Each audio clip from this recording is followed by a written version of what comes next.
some people, and particularly some in the media, seem to be, if you base it on the headlines, caught by surprise with the way that the Heist exploded a few months ago. And they, you know, you saw headlines like, oh, you know, indie hip hop duo hijacks the charts, that kind of thing, you know, or yes. And then they would play off the name The Heist as well. But I mean, from you guys' point of view, I mean, I'm sure obviously that opening week was gratifying, but it can't have been that shocking because you'd seen this building over a period of time, right? I think it was. I mean, I think that to do 78,000 in the first week was shocking. Yeah. For us, but you know, I think what you're getting at is people that became familiar with us simply off of Thrift Shop or off of the numbers that started happening once, you know, the Heist came out. And I don't think it was shocking that we had a core fan base that was excited for the album, anticipating buying it, and that there would be, you know, a lot of fans, you know, that were going to go get the album once it came out. But to do 78 was probably 2 to 3 times as many sales as we were guessing.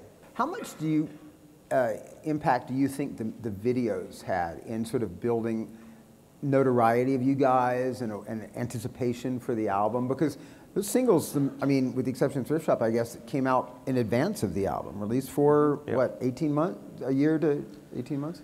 Yeah. And how much did the role do the videos play? It seems like that people really latched onto them. The videos have been, I think, along with a couple other things like touring and really developing a live show, I think that the videos have played an imperative role in just how people receive information these days. So to have a great video, to have an identity really be showcased as a component, as kind of the sidekick to the music, I think that it's so important now. And for us, it was really what took us from here to here. It's the visual. It's that thing that people remember. It's the thing that they share. In terms of social media, it's so easy to share a YouTube link versus sharing a whole link for an album or whatever. It's just fast, it's easy, and it's the way that fans really resonate with the material quickly. One of the tracks on the album that, and another song that's been around for a while, that, you know, thematically is not unlike Thrift Shop, because it talks about consumerism and sort of how so much of us, this society, we sort of get sucked into it and, you know, go on with that, is Wings. And you wrote something not too long ago in response to, I guess, what had been some people questioning the fact that around the NBA All-Star Game, people, that the NBA had sort of taken a portion of the song, which worked for their purposes, it was a promo for the game, right? Yeah. And some people's view that had sort of taken away from the meaning of what the song was really intended to be, which was a commentary on consumerism. Yeah. Do you want to say anything more about that? Excuse me, about the fact that I guess they focused on the obsession with Michael Jordan kind of portion of the song, right? Did you feel like that criticism was just unwarranted? And no, I think that I understand the fans that reached out and were like, "What are you doing? This is selling out. I can't believe that you would compromise the integrity of the song." I understand that perspective. I don't agree with it. And, you know, I wanted to address it because, you know, you start, the more successful that you get, you start to read these counter things to the success, or people just really criticizing what you're doing on a more scrutinized level. And for me, it's important to make sure that if we are going to do something like the NBA All-Star Game, that we really communicate why that's important to us and why it's not compromising our artistic integrity. And the song Wings, really, it's about shoes. It's about the obsession of growing up as a kid with Michael Jordan and the branding that Nike so geniusly put in front of us. But it really comes down to consumerism.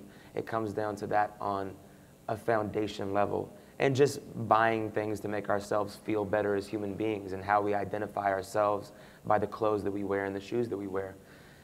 The NBA has very little to do with that message.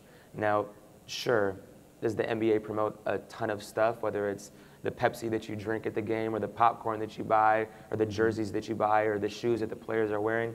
Sure, there's a million products inside of an arena where they play basketball. But that's not what the NBA All-Star Game is about to me. It's about basketball, the sport.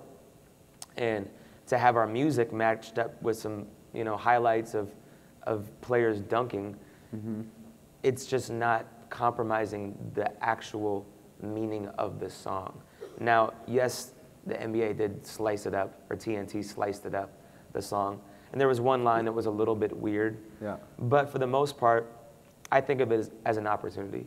There's millions of people that are now watching a trailer to, or the intro to the game, that have not heard of us, that have not heard this song, that a percentage of those people are going to go on and listen to the entire version. A percentage of those people are going to go on to be fans, and it's an opportunity to just really connect on a broader level through a sport that I love. And I didn't think of that as compromising the integrity of the song. I thought of that as really an opportunity to advance the song and get it in front of a new audience. What you guys do is something that not a lot of artists can sort of necessarily, a balance they can't necessarily strike successfully, and that is creating party songs in spirit, if not always in lyric. I mean, sometimes the lyric will say something a little bit, with a little bit more substance to it. But the feel of the song overall is you know, spirited and partying. And yet, of course, there's, you know, Other Side and Same Love, songs that have that message in more of a somber context. Do you ever wonder whether or not, you know, there is that audience that can sort of wrap their head around both modes? And do you think that there's some people out there who are just like, I wish Ben and Ryan would just stick to the party jams and, you know, spare me the sermonizing, you know what I mean? Yeah. Is that something that either one of you crosses your mind, or are you going to do what you want to do, and it seems to be a balance that seems to be working? I think we're always going to do what we want to do. I think that both of us love party songs, and both of us love, you know, songs that are heavier than that. And I also think that, you know, just the job of a producer would be to take a song concept, you know, many of the songs off the Heist were songs he had already written as acapellas, and figure out the tone for it. Like even at Thrift Shop, the first, you know, beats I made were just too sinister, or too kind of club feeling, and they needed to be a little bit more fun, but not like too fun. You know what I mean? Right. And you know, I think a huge piece too is that we just enjoy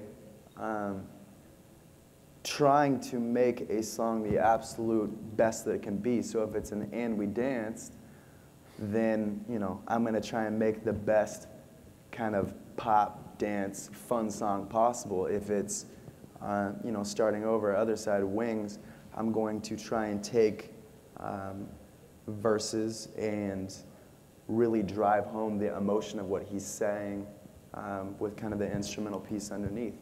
So in terms of fans, you know, to get back to your question, I think that, of course, you're right. There's people that I love Thrift Shop, I love White Walls, and I love, you know, And We Danced, and all that other stuff is just too much. Or the opposite, like, why are you doing Thrift Shop? Like, what happened?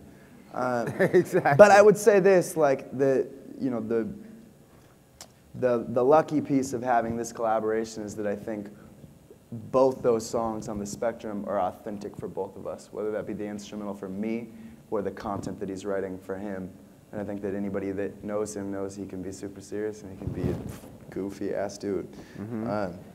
So I think it's, as long as it's genuine, I think it's, you know, the right type of music we should be making. Well, guys, congratulations. It's all well-deserved. Thank you, John. You so much for being here, you guys, and for you guys. Thank you, guys. Thanks so much.